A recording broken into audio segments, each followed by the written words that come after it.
Hi! ಅಮ್ಮ ಮನೆಗೆ ಹೋಗೋಣ ಅಂತೇಳಿ ಹೋಗ್ತಾ ಇದ್ದೀವಿ ನಾನು ಪಾಪು. ಹಾಗೆ ಅಮ್ಮ ಬಸ್ ಸ್ಟಾಪಿಗೆ ಬಂದಿದ್ರು ಪಿಕಪ್ ಮಾಡೋದಕ್ಕೆ. ಹಾಗೆ ನಾವು ಹೋಗೋಷ್ಟೊತ್ತಿಗೆ ಅಪ್ಪ ಕೂಡ ಕೆಲಸ ಮುಗಿಸ್ಕೊಂಡು ಬಂದರು ಮನೆಗೆ.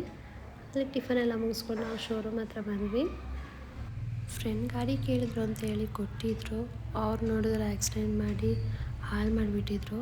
ನನಗಂತೂ ಸಿಕ್ಕಾಪಟ್ಟೆ ಬೇಜಾರಾಗಿತ್ತು. ಇವತ್ತು ಡೆಲಿವರಿ ಕೊಡ್ತೀನಿ ಅಂತ ಹೇಳಿದರು ಗಾಡಿನ, ಅದಕ್ಕೆ ಬಂದಿದ್ವಿ. ನೋಡಿ, ಹಳೆ ಪಾರ್ಟ್ಸ್ನೆಲ್ಲ ಒಂದು ಬಾಕ್ಸಲ್ಲಿ ಹಾಕಿ ಎಲ್ಲ ಇಕ್ಕಿದ್ರು.